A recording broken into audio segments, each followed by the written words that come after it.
16 of the most reckless Republican House extremists, including Marjorie Taylor Greene and the usual suspects, along with 3 of the most reckless Republican senators, Senator Mike Lee, Senator Rand Paul, Senator J.D. Vance, co-signed a letter to President Biden today saying there are appropriate ways in which the U.S. can support the Ukrainian people, but unlimited arms supplies in support of an endless war is not one of them. Our national interests and those of the Ukrainian people are best served by incentivizing the negotiations that are urgently needed to bring this conflict to a resolution. We strongly urge you to advocate for a negotiated peace between the two sides, bringing this awful conflict to a close.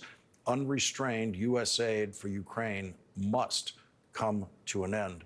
Joining us now is Timothy Snyder, professor of history at Yale University. He is the author of The Road to Unfreedom, Russia, Europe, America. Professor Snyder, what is your response to that letter?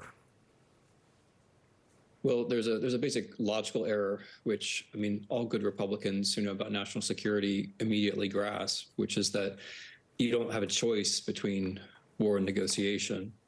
We all want the war to end, but unfortunately, this is a sort of war where the aggressor has to be defeated.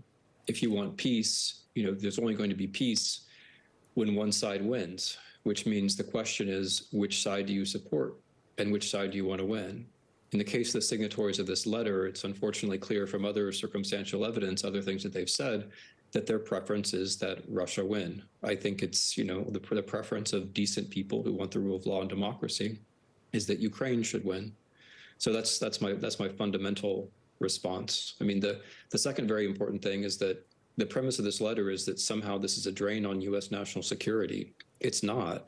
It's a bonanza for U.S. national security. Ukrainian resistance does more for American national security than anything we can do. For literally a penny on our tax dollar, the Ukrainians have drastically reduced the threat of a larger war in Europe. They've also drastically reduced the threat of a conflict in China because they've shown how difficult offensive operations are. We're getting all of this without putting at risk the life of a single American soldier. The letter says that it's the Americans who are paying for this war, but that's just not true. I mean, we pay a bit of money. A lot of that money actually goes to our own arms manufacturers who employ Americans in America.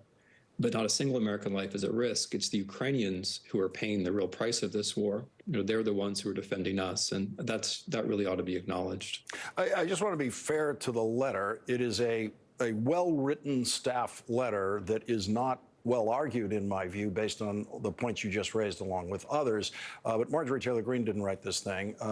It's not something you could just ridicule every line about on the face of it. And that's why it can be very persuasive to people who are not just Republicans out there. It's why I want to hear your response to it.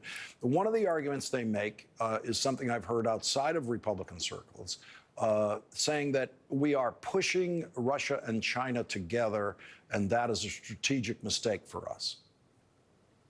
If we let Russia win, then that's a victory for Chinese power in the world. I mean, there are very few people on either side, Republicans or Democrats, who think it's a good thing for China to become more militarily powerful and more militarily confident.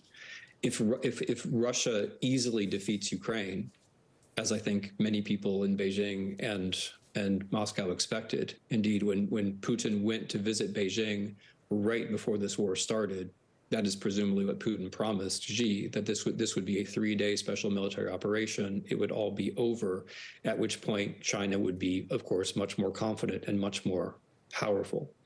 The fundamental result of Ukrainian resistance is that Russia is weaker, and therefore the Chinese-Russian axis, which existed before this war, is weaker.